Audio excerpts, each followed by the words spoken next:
무엇인가를 행하는 것보다 생각을 먼저 하는 게 필요합니다. 문장으로 한다면 좀 못하는 영어지만 Don't just do it, think first.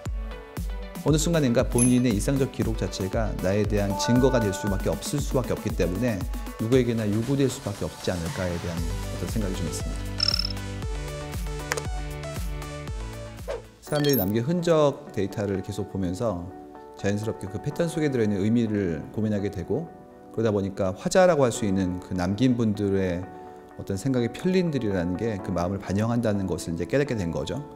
그리고 사회가 모둠살이를 하기 때문에 각자의 생각이 합쳐지면 나름의 주관들이 모여서 우리 사회 속에서의 객관적 주관이 나올 수 있거든요. 그래서 그런 부분들의 합의를 바라보고 그 변천을 바라보다 보니까 어느 순간인가 사람들 생각을 캐는 직업이라는 것을 스스로 정의할 수 있게 되었어요. 그러니까 열망이라든지 내가 알고 싶어하는 것들에 대한 탐구 같은 부분들이 결국에는 모여져서 현재의 각자가 이루어지지 않을까. 저도 마찬가지인 것 같고 그렇습니다. 제목은 좀 거칠게 사람들에게 좀 관심을 끌기 위해서도, 그 다음에 좀 충격을 드리기 위해서 썼던 제목이기 때문에 영문 제목은 Don't just do it이거든요. 썼지만 메시지를 개인에게 드리고 싶은 건 부제로 남겼어요. 부제가 뭐냐면 당신의 모든 것이 메시지다입니다.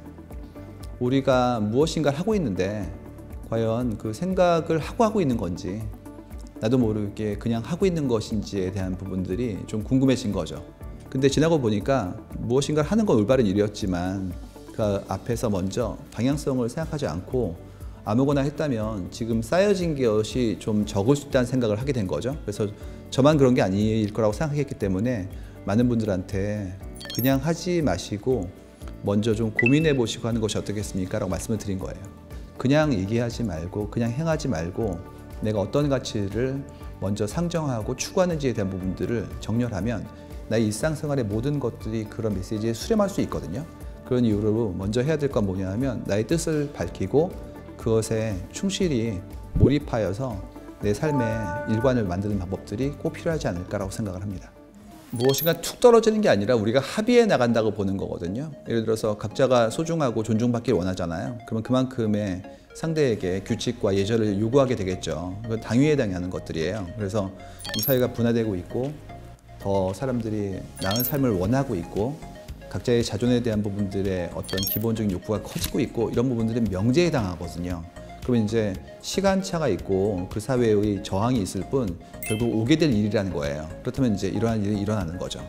하지만 그것이 사회 속에서의 합의이고 우리 욕망의 어떤 나름대로의 균형 같은 결과라고 한다면 그 사이의 과정 자체는 굉장히 험난할 수도 있고 나의 노력도 요구되잖아요. 그렇다면 이제 그런 방향성에 맞게 내가 세운 뜻과 원이라는 것이 부합하는지에 대한 부분들을 고민해 보는 것이 필요하다는 것이 제 책에서 제가 얘기하고 싶었던 가장 중요한 메시지입니다. 저희가 최근에 밀레니얼 대상으로 했던 조사들을 이렇게 놓고 어떤 형태의 어떤 행위나 트렌드들이 계속해서 올라가는지에 대한 부분들을 바라본 게 있어요. 그 세 가지가 나왔었는데 하나가 뭐였냐면 나는 자존을 지키고 싶다. 그만큼의 나의 주체적인 형태의 의사결정과 누군가에 의해서 좌우되지 않는 삶을 살고 싶다는 부분들이 첫 번째였고요. 두 번째는 뭐였냐면 내 취향과 나의 어떤 무엇인가의 조회 같은 부분들을 기반으로 내 삶을 풍성하게 만들고 싶다. 이거였고요. 세 번째는 뭐였냐면 그게 이제 한정된 자원이기 때문에 다 누리기가 어려우니까 나의 여러 가지 정보의 선택과 취사, 더 나아가서 연결된 사람들과의 도움을 통해서 그걸 효율화시키고 시키고 싶다. 이 세 가지가 나온 거예요. 그럼 이제 그런 부분들은 당연한 거죠. 나는 소중하고 내가 누리고 싶은 것들과 좋아하는 것들에 대해서 애호를 가질 수 있고 이런 부분들을 이루기 위한 노력들을 나 혼자 하는 것이 아니라 사람들과 함께 가겠다는 부분이기 때문에 당연한 거거든요. 그것들이 이제 한국의 산업이라든지 혹은 우리의 미래에 대한 우리의 삶의 기준을 만들겠죠. 실제로 우리의 변화의 속도를 당긴 것은 맞아요. 예를 들어서 우리가 비대면이라고 하는 부분들, 우리 사람들을 만나서 하는 행동들이 좀 많이 가상화될 수도 있을 것 같고, 그다음에 상점에 가서도 로봇이 나한테 물건을 줄 것 같고 이런 부분들은 충분히 유추했고 SF 영화에서 나왔던 것들이거든요. 근데 문제는 그것이 굉장히 빠른 시간 안에 현실화된 거죠. 근데 그런 것들이 언제 올지에 대해서라면 좀 시간이 걸리지 않을까 였단 말이에요. 근데 지금은 이렇게 비대면에 대한 문화라든지 혹은 사람을 만나는 거에 대한 두려움이 생기다 보니까 수용성이 빨라지고 투자가 일어나면서 더 속도가 빨라지는 부분들이 보인다는 거죠. 그래서 상당히 당겼다라는 쪽입니다.